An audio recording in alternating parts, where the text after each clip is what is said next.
mamaya ikot ulit tayo. Ha? Hoy! Ay! Mang Tommy naman, pabigla-bigla kayo. Matik na kayo masagasaan. Nakita ko naman kayo eh. Pwede ba bumaba mo na kayo? Yung isang araw ko pa kayo gustong kausapin eh. Sige na. Tara, tama tayo. Tommy talaga, oh. Dala kotse niyo ah. Tungkol saan? Tungkol dito sa kotse ninyo. Gusto ko sanang bilhin itong kotse ninyo. Ay, hindi ho namin yung pinagbibili. Teka na. Makinig ka muna sa sasabihin ko, okay? Alam mo, masarap magkaroon ng kotse. Especially kung first time ninyo. Kaya lang, darating ang panahon na mahihirapan kayo. Eh, isa naman po kami mahihirapan eh. Sarap nga po sumakay. Look. Mahal mag-maintain ng kotse, ha? I'm sure nagbayad na kayo ng registration. Babayad pa kayo ng insurance. Tapos, yung gas, regular expense niyan. Magastos. Ay, at saka, kung masira, yung repair, magastos ang repair. Bakit i-repair? Eh, bago to ah. Ako sa bagay. Yes, wala pang sira. Ikaw ba bangga? Robert, ikaw lang marunong magmaneho rito. At I'm sure ito si Maria at saka si Baby gusto mag-aral magmaneho. Magastos na naman yan. At saka, take it from me, kung first-timers, sigurado mababangga yan. Nananakot naman kayo eh. No. Sinasabi ko lang yung totoo. Ngayon, kung ibebenta nyo sa akin yan, paghatiin nyo yung pera, hindi wala kayong problema. O ano, nakonbinsya ka na ba kayo para ibenta yung kotse ninyo? Hindi pa rin. Kayo, you know, I'm just offering you a way out para wala kayong sakit ng ulo. Kung makabangga pa kayo ng tao, naku, ang laki ng gastos niyan. Katulad kanina, kung nabanggaan niyo ako, nagdisgrasya pa ako.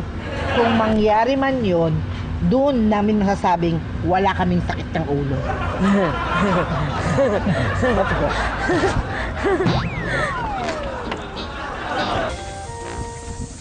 Bert! Oh, Lalabas ako pag drive mo ako. mag-tricycle ka na lang. Lapit lang naman nun eh.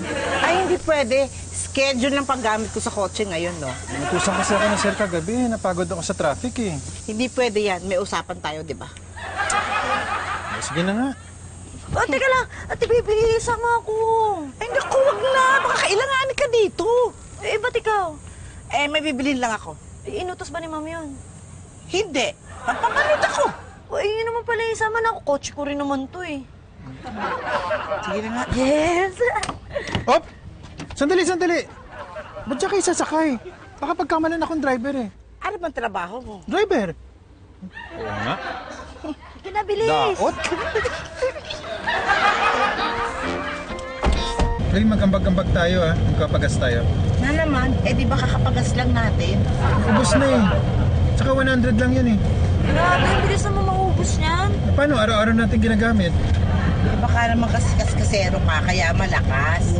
Bakit ako? Ay, sino? Driver. Ako nga. Pa-drive kayo ng pa-drive eh.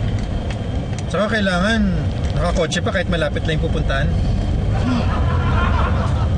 Alam nyo, naisip ko yung sinabi ng Tommy kagabi. Magastos pa lang magkakotse. Oo nga. Ano, benta na natin? Ha? Sayang naman. Ay kung nangihinayang ka, bumada tayo sa gastos. Hindi, ganito na lang. Kwentahin na lang natin. Baka nga mas lalo tayo maghirap pag di ba natin ibibenta to, di ba? Eh, baka mamaya magising tayo, wala na tayong mga pera.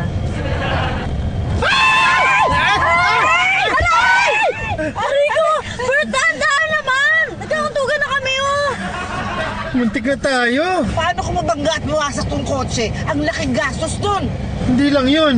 Paano ko isa sa atin na disgrasya? Oo nga, pag nadisgrasya kayong dalawa, dahil laki ng paghahatian nyo sa gastos. Gusto mong madisgrasya? Ha?